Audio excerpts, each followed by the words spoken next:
এই রিয়াকশনটাই হচ্ছে subconscious mind.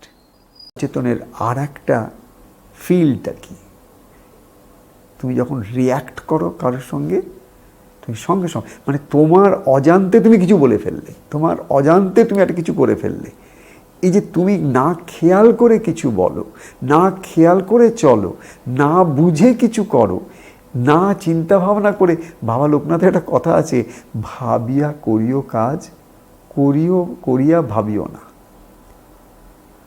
বাবা লোকনাথ বলছেন ভাবিয়া করিও কাজ, করিয়া ভাবিও না। আমাদের এই জগতের ম্যাক্সিমাম লোক অবচেতনের দ্বারা পরিচালিত বলে তারা আর ভাবিবার সময় খুঁজিয়া পায় না।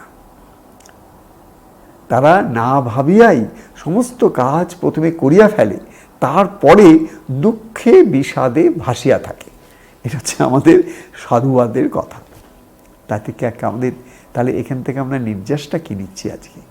আজকে আমরা নির্যাস নিচ্ছি এইটা, whenever in the daily chores of your daily life, তোমার দৈনন্দিন জীবনে তুমি যত জাগ্রত চেতনায় আসা চাও, উত্তিষ্ঠৎ জাগ্রত প্রাপ্য বরান নিবোধত, আমাদের ঋষি বাক্য, বেদান্ত বাক্য, উপনিষদ বাক্য, উত্তিষ্ঠৎ তুমি ওঠো।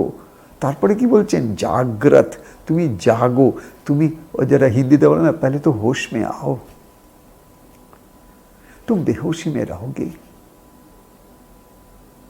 तो दुख के सिवा जीवन में क्या पाने का